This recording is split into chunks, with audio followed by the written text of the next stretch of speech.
They need nothing. Hai Moviers, selamat datang lagi di channel Film Moviers.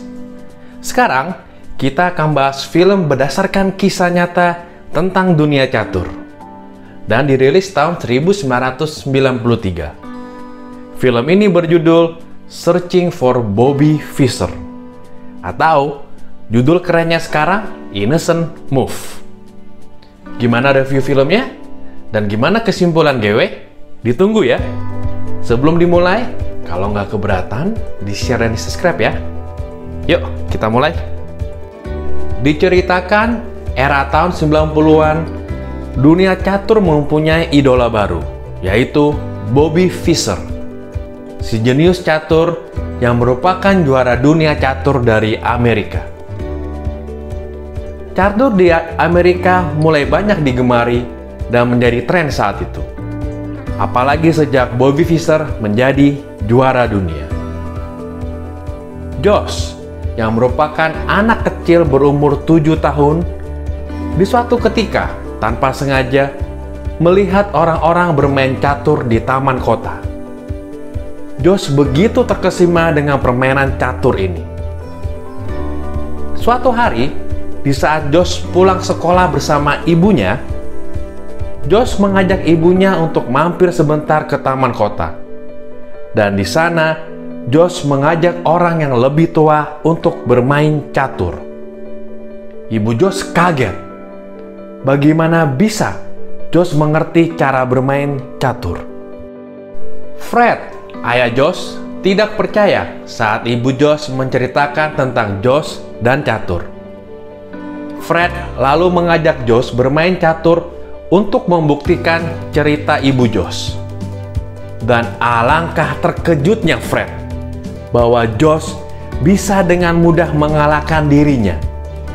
Bahkan di saat Josh bermain catur melawannya, dia bisa mengalahkan tanpa harus melihat papan caturnya. Melihat potensi Josh, Fred mengajak Josh ke klub catur untuk mencari Bruce, seorang guru privat, agar bisa mengajarkan Josh lebih dalam lagi tentang ilmu catur. Pada awalnya Bruce menolak untuk mengajar Josh karena dirinya telah pensiun mengajar catur. Tapi Bruce terkesima melihat cara Josh bermain catur, mengingatkan dia akan the next Bobby Fischer. Akhirnya Bruce setuju untuk mengajarkan ilmu catur yang lebih dalam lagi ke Josh. Hari demi hari, Josh belajar dari Bruce tentang ilmu catur yang lebih formal dan lebih dalam lagi. Tapi Josh juga mempunyai kebiasaan, yaitu bermain catur di taman.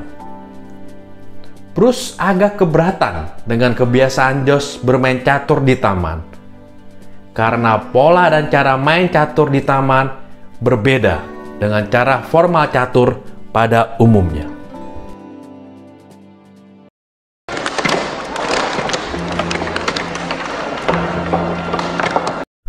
Fred mulai mendaftarkan Josh untuk mengikuti turnamen catur anak-anak. Turnamen demi turnamen catur terus diikuti oleh Josh, dan Josh selalu menang dan tak terkalahkan. Hal ini membuat Fred semakin terobsesi untuk menjadikan Josh the next Bobby Fischer. Obsesi Fred ini berakibat ke nilai sekolah Josh yang berantakan.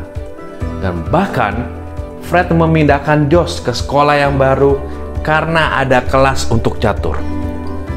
Di suatu hari, di saat Josh sedang bermain di taman seperti biasanya, tiba-tiba perhatiannya teralihkan oleh kerumunan orang yang sedang menyaksikan permainan catur.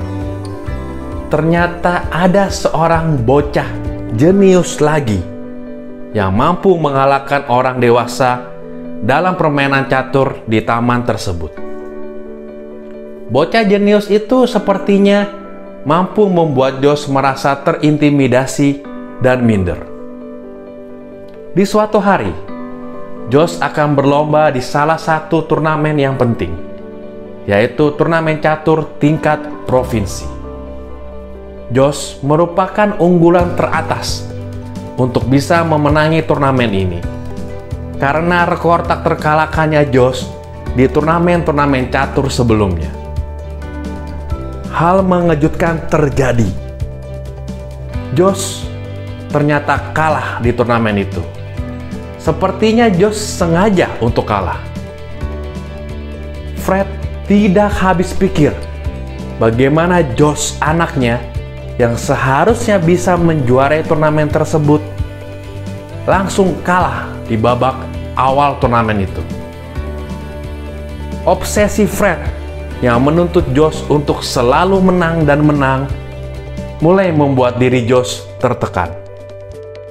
Kekalahan itu membuat Bruce mengajar Josh lebih intens lagi. Dan Bruce juga melarang Josh kali ini untuk benar-benar berhenti bermain catur di taman. Karena permainan catur di taman tidak mendidik Josh dengan benar. Ibu Josh dapat merasakan bahwa Josh mulai kehilangan antusias bermain catur. Sehingga dia pun melarang Bruce untuk mengajarkan catur lagi ke Josh. Fred juga menyadari bahwa obsesi dirinya telah membuat Josh tertekan karena Josh dituntut untuk selalu menang. Fred lalu meyakinkan Josh bahwa dirinya akan selalu mencintai Josh walaupun Josh bukanlah juara catur. Fred juga mulai mengizinkan Josh untuk kembali bermain catur di taman. Antusias dan semangat Josh di dunia catur kembali muncul.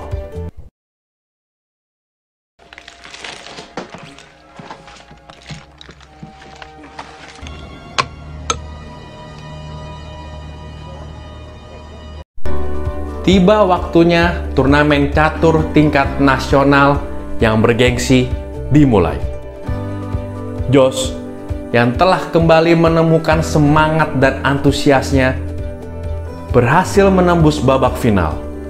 Dan di final, Josh melawan dengan bocah jenius yang dia temui di taman saat bermain catur.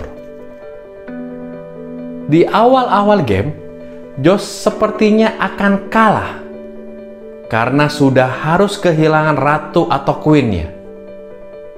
Tapi pelan-pelan Josh berhasil membalikkan keadaan dan pada akhirnya Josh berhasil mengalahkan bocah jenius itu dan Josh pun mencatatkan dirinya sebagai juara nasional catur. Check.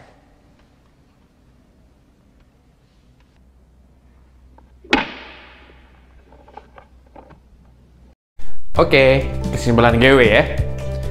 Menurut GW sih film ini bagus. Apalagi berdasarkan kisah nyata si Josh Waitzkin. Tapi menurut GW ada yang kurang apa gitu. Kurang greget. Ya kayak kurang bumbu garam dikit. Contohnya kurang ada adegan emosi-emosi yang pakai perasaan. Kurang ada adegan nangisnya, kurang ada adegan happy-nya, atau kurang ada adegan yang bikin terharu. Padahal ini film drama, kisah nyata pula.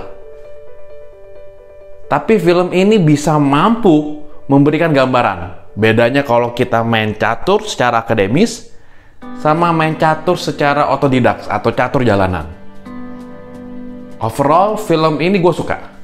Dan gue kasih nilai di angka 7. Mudah-mudahan terhibur ya sama reviewnya. Maaf kalau ada kata-kata yang gak berkenan. Pendapat gue hanyalah pendapat orang biasa yang suka menikmati film. Terima kasih ya. Nah, kalau ada usul mau bahas film apa, tolong di komen aja. Bye.